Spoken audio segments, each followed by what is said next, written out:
Welcome if you are new here. My name is Kelsey. I'm a pattern designer and illustrator. I put my artwork on things like wallpaper and fabric on Spoonflower, as well as have a Society 6 shop with stationery, tech, and home decor. I also have my own Etsy shop that I've had for quite a few years, and my own website. This channel is all about life as an artist, seeing behind the scenes of my life and how I am growing my small business. For the past 3 weeks, I've actually been gone. With Christmas and New Year's, I decided to take some time off. While I was gone, I ended up annual planning for Jolu Design, which is my company's name, as well as my sister and her boyfriend flew in. We ended up skiing and just hanging out.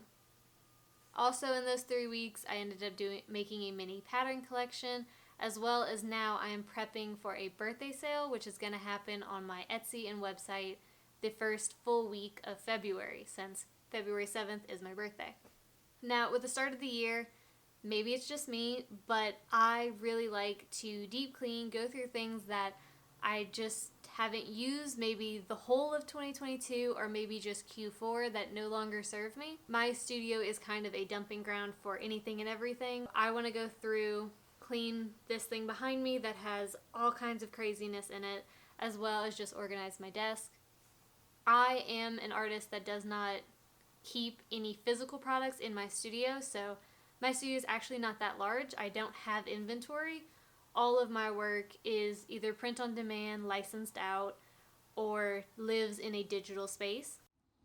With this week being the first week that I'm back in the studio, back to my normal schedule, I just really had the urge to clean, like I said in the intro. I'm not sure if it has anything to do with like the new year, or maybe because we put up all our Christmas decor and put in like our more year-round things back. But I just really wanted to get into the studio and just go through all of these drawers and get rid of things I just haven't touched in the last year. I'm sure if you're a creator or a crafter, you'll understand when I say these drawers are full of just random adornments of like one-off projects I never finished, or crafts like wood burning that I never ended up really getting into. It's a mess in these, so I just want to go in, clean them out, sort and organize all of them really quick. And it actually ended up taking a bit longer than I anticipated to organize these drawers, but luckily the only thing left in my studio is just my desk.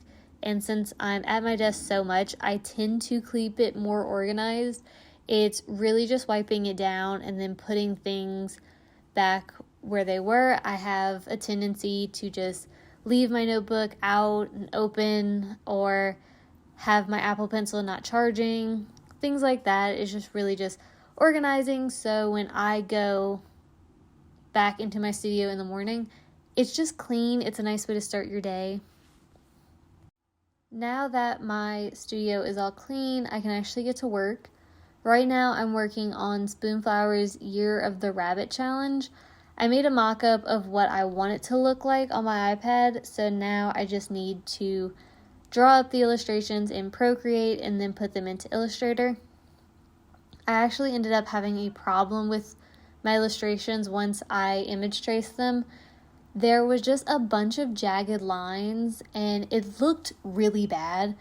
I think I put too many illustrations on one page that it wasn't big enough, and ended up being really pixelated. So when I image traced it, it just became very jagged.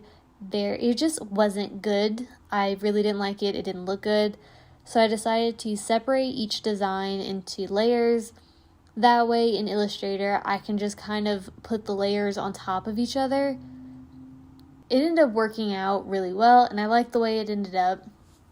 It just was kind of a wrench in the day. It ended up going from something that should have taken me like max 2 hours to the entire afternoon. So once I finally figured all of that out, I just kind of decided to take a break, have some lunch. Cam had ended up making like this amazing meatloaf with mashed potatoes and gravy and green beans. So I just kind of took a breather, watched a YouTube video. It ended up being like a 30-minute lunch break, just to kind of reset my day before getting back into work. With the new illustrations, it ended up actually working out really well. You can see here that the lines are just way cleaner. They look more like they look actually exactly how they looked on my iPad. And this is already image traced and vectorized.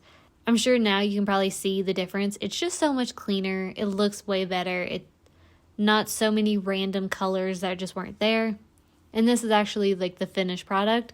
So this is what I submitted to Spoonflower.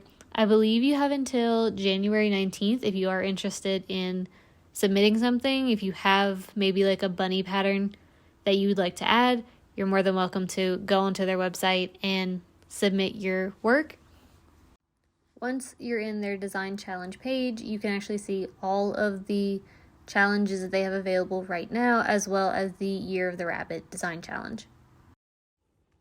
Since it took me longer to actually make the pattern, I ended up working a little bit later. That's why you will see I turn on my overhead lights, just because it was literally pitch black outside and I needed light.